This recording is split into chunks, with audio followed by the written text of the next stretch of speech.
Bonjour à toutes et à tous. Aujourd'hui, on va s'attaquer à une idée qui va un peu à contre-courant de tout ce qu'on nous dit sur la liberté et le bonheur. On pense souvent que plus on a de choix, mieux c'est. Mais et si c'était tout l'inverse? C'est ce qu'on va décortiquer ensemble. Voilà, cette citation, c'est vraiment le cœur du sujet. C'est une affirmation qui peut surprendre, l'idée que l'abondance pourrait en fait nous faire du mal. C'est exactement ce paradoxe qu'on va explorer. Il faut dire qu'on vit dans un monde qui adore le choix, que ce soit au supermarché, sur les plateformes de streaming, partout, on nous présente des options à n'en plus finir. La logique semble simple. Plus il y a de choix, plus on a de chances de trouver exactement ce qu'on veut. Mais vous allez voir, la réalité psychologique est bien plus complexe que ça. Et pour bien comprendre ce phénomène, rien de mieux qu'une expérience concrète. Une expérience qui est même devenue légendaire. Des chercheurs ont simplement installé un stand de dégustation de confiture dans un supermarché. L'idée, observer comment les clients réagissent face à différentes quantités de choix. Alors voilà le montage. Imaginez la scène. D'un côté, un stand avec un assortiment immense. 24 confitures différentes. C'est le scénario A. Et de l'autre, un stand beaucoup plus simple avec seulement 6 variétés. Le scénario B. L'objectif était simple. Voir quel stand allait attirer le plus de monde et surtout lequel allait vraiment vendre le plus de... Alors, à votre avis, lequel a le mieux marché? Intuitivement, on se dit que le stand avec 24 choix va tout écraser. C'est plus attractif, ça promet de satisfaire tout le monde, non? Mais est-ce que c'est vraiment ça qui s'est passé?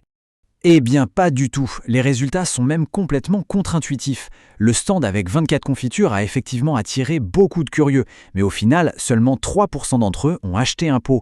Par contre, sur le stand qui ne proposait que 6 choix, 30% des gens qui se sont arrêtés sont repartis avec une confiture. Le calcul est vite fait.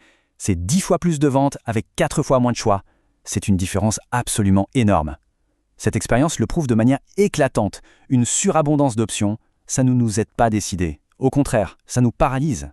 Et ce phénomène, parfaitement illustré par cette petite histoire de confiture, porte un nom. C'est un concept psychologique très connu, on l'appelle le paradoxe du choix. Et le voilà, défini noir sur blanc. Loin d'être une source de liberté, trop de choix peut devenir un vrai fardeau. Ça peut nous submerger, générer une véritable anxiété. Au lieu de se sentir puissant face à toutes ces options, on se sent complètement bloqué. Et les conséquences, on les ressent de plusieurs manières. D'abord, la paralysie. Il y a tellement d'options que la décision la plus simple, c'est de ne rien choisir du tout. Ensuite, il y a la fatigue décisionnelle. Chaque petit choix puise dans notre énergie mentale. Et enfin, le regret. Même après avoir fait un choix, on n'arrête pas de se demander si une autre option n'aurait pas été meilleure. Et ça gâche complètement notre satisfaction. Mais ce n'est pas tout. En plus de ce paradoxe, un autre biais cognitif entre en jeu et peut vraiment influencer nos décisions. Ça s'appelle l'effet d'ancrage. Et c'est un mécanisme tout aussi puissant et surprenant. L'effet d'ancrage, en gros, c'est notre tendance à donner beaucoup trop d'importance à la toute première information qu'on reçoit. Cette information de départ, c'est l'encre, et elle va servir de point de référence pour tout ce qui suit, même si au fond, elle n'est pas du tout pertinente. Le mécanisme est d'une simplicité redoutable. On vous donne un chiffre, un prix, une info, voilà, l'encre est jetée. À partir de là, toutes les décisions qu'on va prendre vont inconsciemment s'ajuster par rapport à cette encre. Notre perception de ce qui est cher, bon marché ou juste raisonnable est complètement faussée par ce premier chiffre. Alors qu'est-ce qu'on doit retenir de tout ça? Si trop de choix nous paralyse et si notre jugement est si facilement influençable, quelle est la conclusion? La réponse est peut-être beaucoup plus simple qu'on ne l'imagine. Le point crucial, le voici. Accepter des contraintes, avoir moins d'options, peut paradoxalement nous apporter plus de liberté et de satisfaction. C'est fou, non? En limitant le champ des possibles, l'anxiété diminue, la décision devient plus facile et on est bien plus content de notre choix final.